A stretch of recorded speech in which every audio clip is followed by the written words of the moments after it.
It's time to sit back, relax, and listen to Conversations with Joan. Conversations with Joan will inspire, motivate, and empower you. Live your best life now. Listen, learn, think, and decide. And now, here's your host, Joan Herman.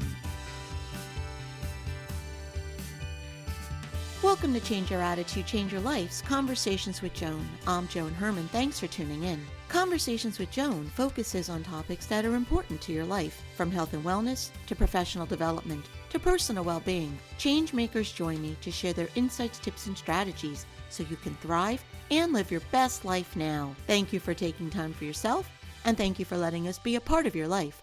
Now, let's start talking. Have you ever wondered why you make yourself invisible, procrastinate, or please others to get their approval? According to Dr. Friedemann Schaub, our subconscious employs these types of survival patterns to protect us, but living in a survival mode has significant downsides. Dr. Schaub joins us today to discuss how to break free from common survival patterns. Dr. Schaub is a physician, researcher, personal development coach, and the author of the award-winning book, The Fear and Anxiety Solution. His new book is The Empowerment Solution, 6 Keys to Unlocking Your Full Potential with the Subconscious Mind. Welcome, Dr. Schaub. Thank you so much for joining us. Thank you for having me. It's always a pleasure to talk with you. Well, it's wonderful to have you back on the show. It's been some time, but I'm so happy that you're here now. And this is such an important topic, Doctor, because most people, you may even say everyone, but most people live their life in some sort of a survival pattern. So let's begin by discussing what a survival pattern is. Yes, you're absolutely right. And in general, I think we all use those patterns from time to time. I mean, whether it's procrastination or avoiding things that we are not comfortable with, whether it's sometimes over-pleasing or blending in with the people that we want to somehow be liked by. These are patterns we usually, from time to time use.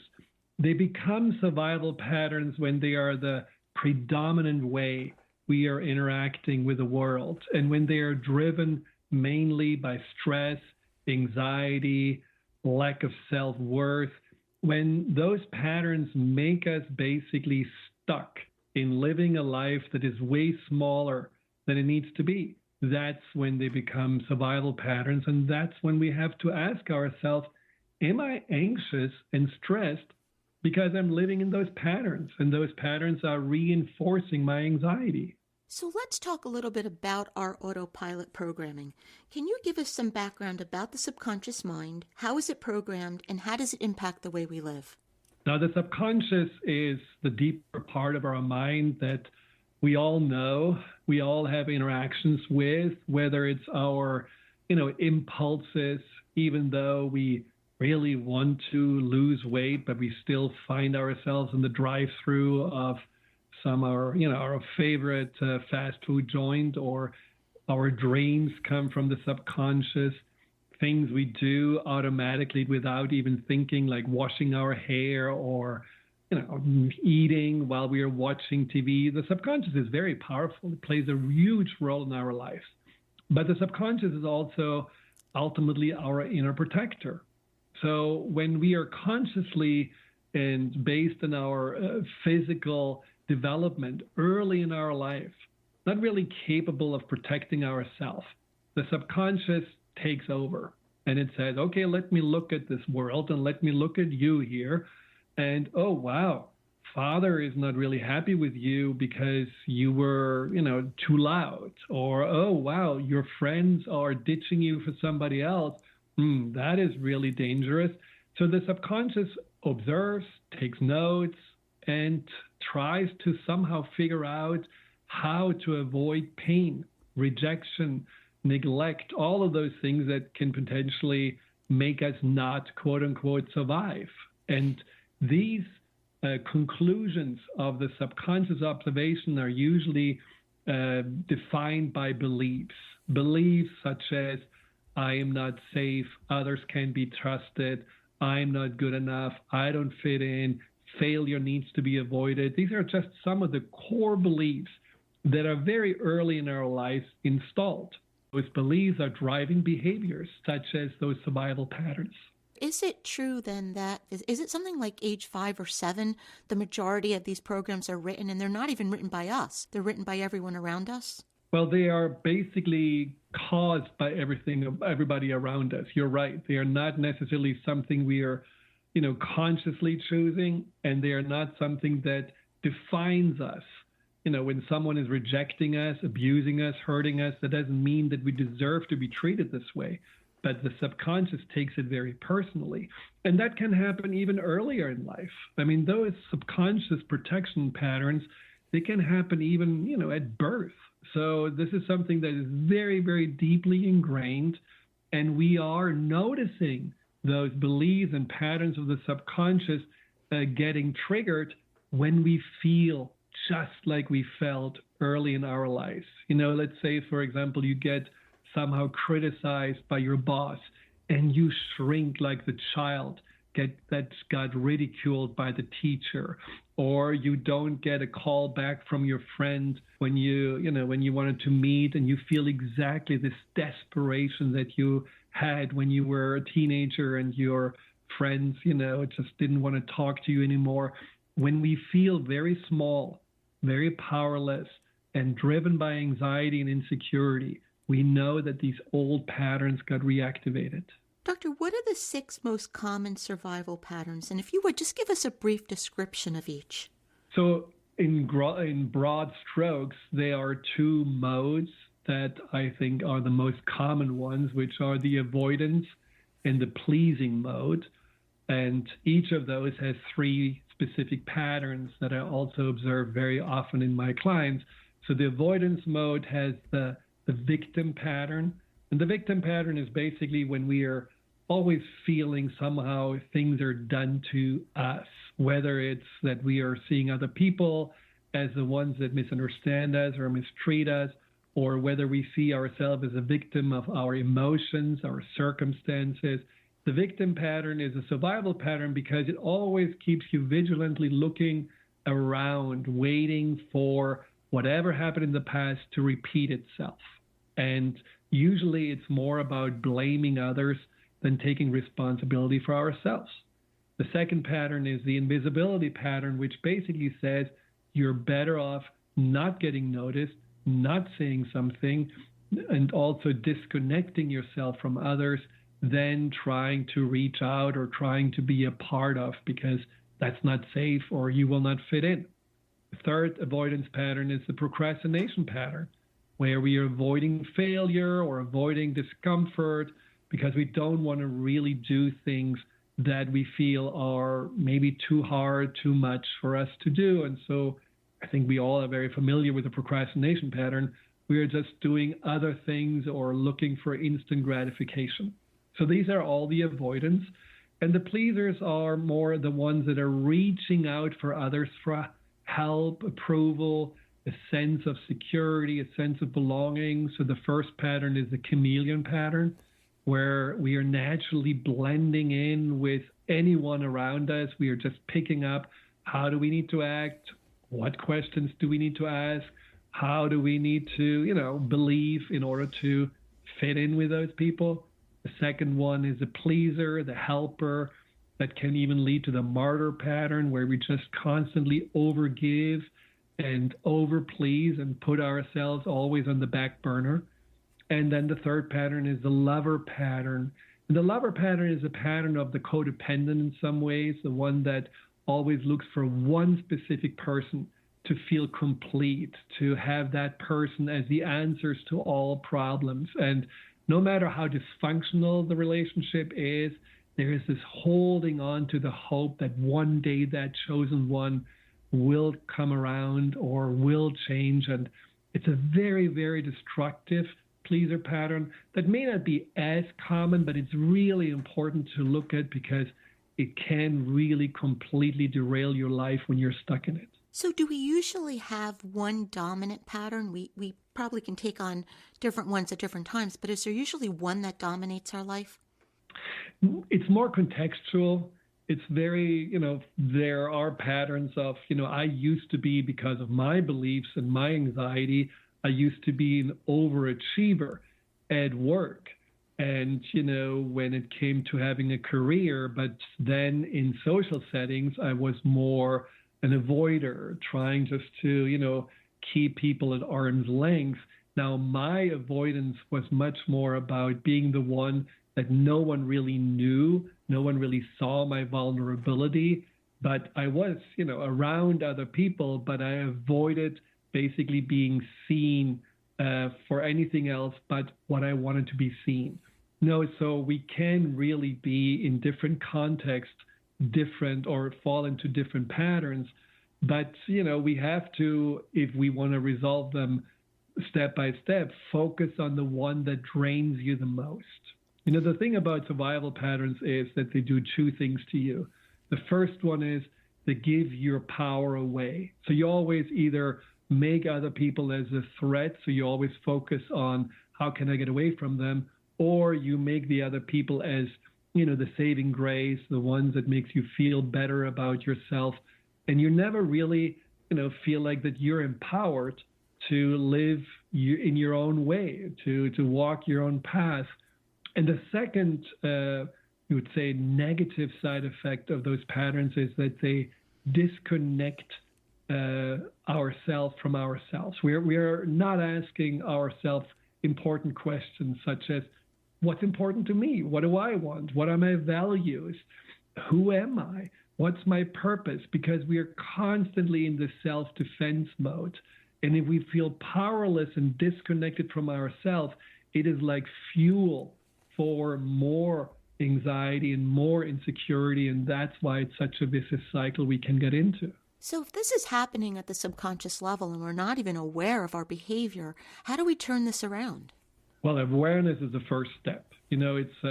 My work is very much about conscious-subconscious collaboration. That means getting the conscious intellectual part of the mind in alignment with our subconscious. Because the subconscious, as an inner protector, is a little bit like an overprotective nanny that just assumes that we are still little kids who cannot take care of ourselves. So we are operating with an outdated owner's manual.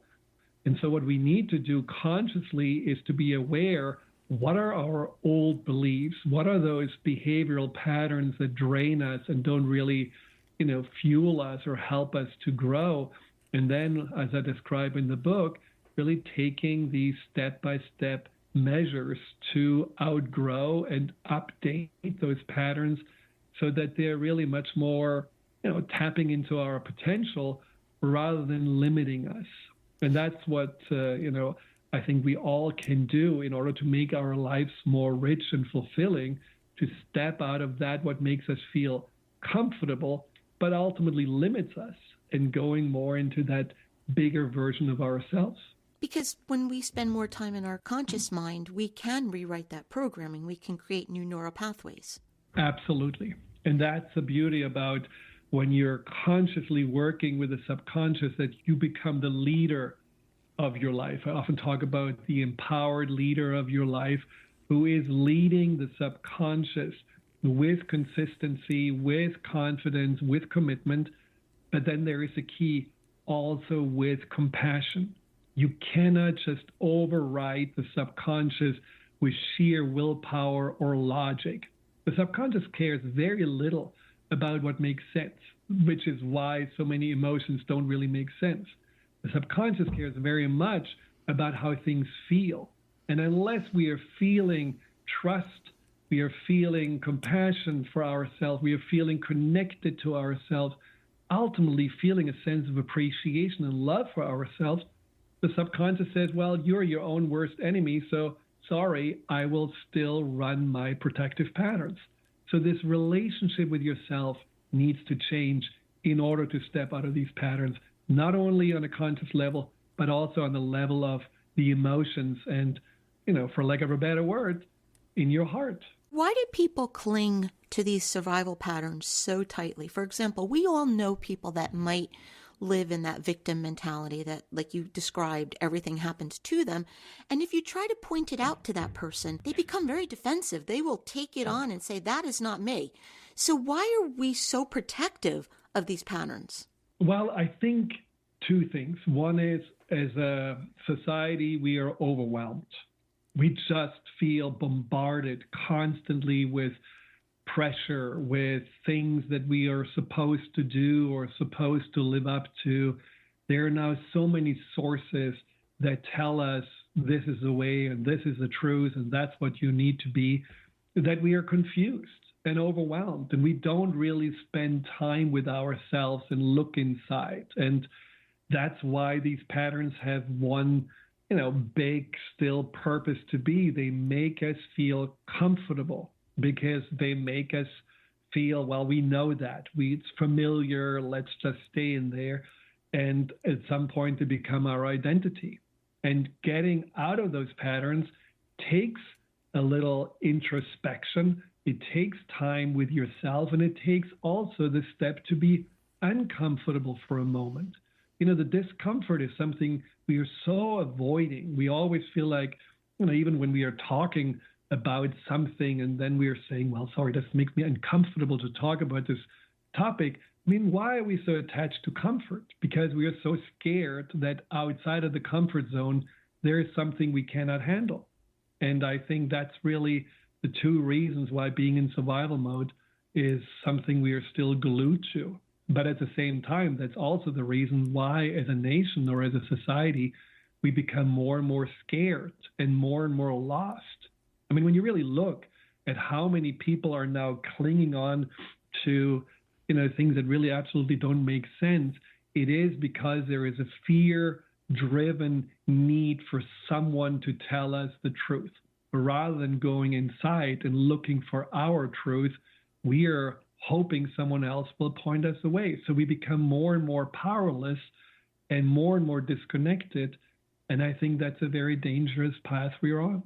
When people learn to break these patterns, how do they become empowered? It really is interesting. It's a very good question. It certainly varies from person to person, but the first step is that they feel there is a relief. It is almost like finally there is acceptance. Finally there is a sense of peace with themselves.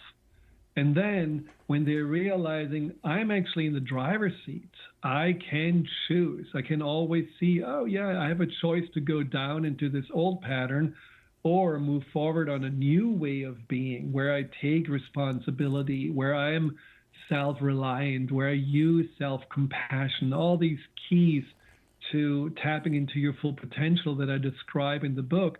When you're realizing, wow, these keys are also a sense of power. They make me the creator of my life. And there is a sense of motivation and excitement that brings ultimately forth new ways of being. I have seen people changing careers. I have seen people, all of a sudden going and writing books about their past rather than feeling like they are trapped in it. But I also have seen people staying exactly in the same place they were, but feeling so much more on purpose and so much more aligned because they see themselves as the ones that make a difference rather than feeling like the world is dominating them. So it's a gradual unfoldment from feeling more relieved and at peace to feeling truly I can create my life the way I choose to. And what I also find happens is that you may gain more clarity on why you're here. Mm-hmm. When we're living in survival, we're not thinking about thriving. It's not a very creative state to be in. But when you're in this more empowered place, all of a sudden you do feel much more that there is something inside of you that you're here to share, or there is a gift that you all along knew was there, but you always kind of felt, well, that's not special enough. And then you feel the strength and the motivation actually to do something with this. You know what I find fascinating? I've been doing a lot of this work in my own life, and I have grown a lot, and I've been able to break a lot of my patterns. But there are times when I find myself backsliding and some emotion will trigger me, and I'll go back to that default programming and way of thinking. But the beauty of it is I can see it quickly now. You can see it happening, and I can transition myself out of it. Well, and that is mastery, because mastery is not to be the domineering,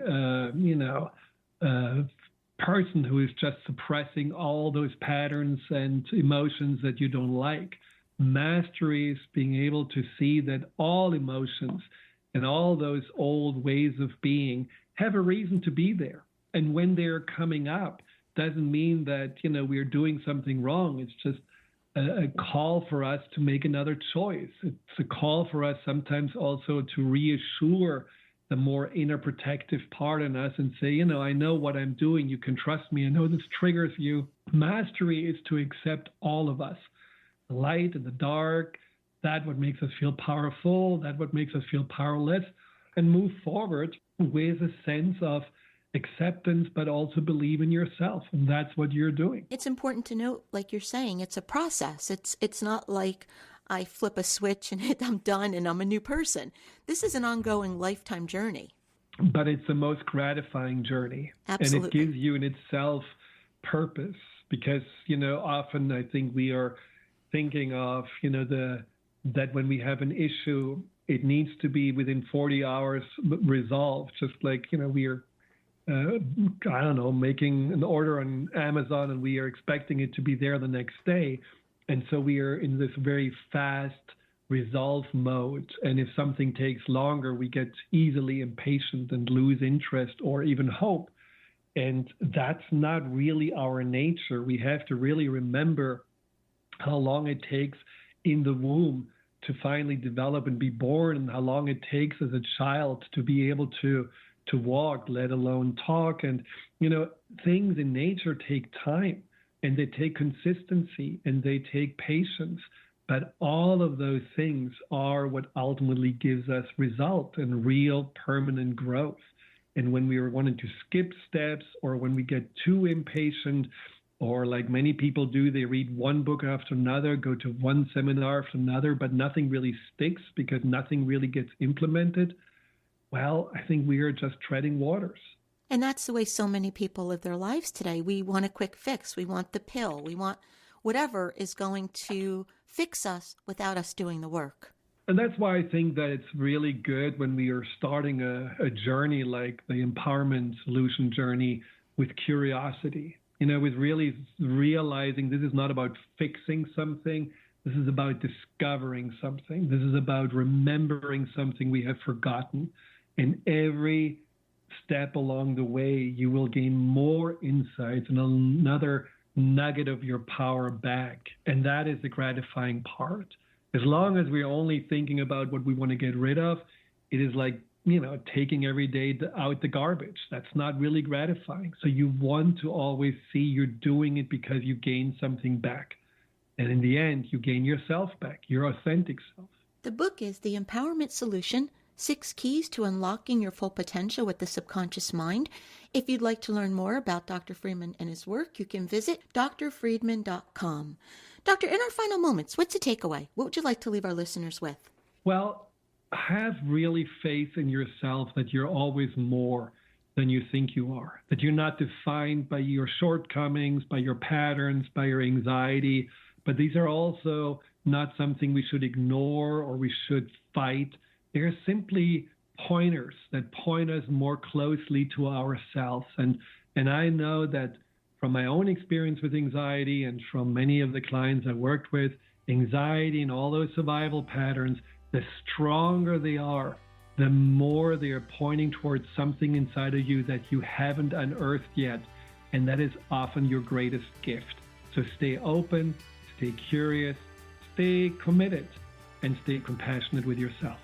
Doctor, thank you so much for joining us. I have really enjoyed this conversation, and I look forward to the time when you can come back. Anytime. Thank you so much for having me today. It was a pleasure. Thank you for joining us. I hope you found the show informative. At Change Your Attitude, Change Your Life, we believe that knowledge is power. Take what you've learned, apply it, and live your best life now. Remember that the information provided is the opinion of our guest and should never replace the advice of a professional who knows your personal situation. If you'd like more information, visit our website, CYACYL.com. That stands for Change Your Attitude, Change Your Life. While on our site, listen to past shows on demand, read the digital magazine, sign up for our mailing list, and be sure to follow the show on social media. Until next time, this is Joan Herman. Thanks for tuning in.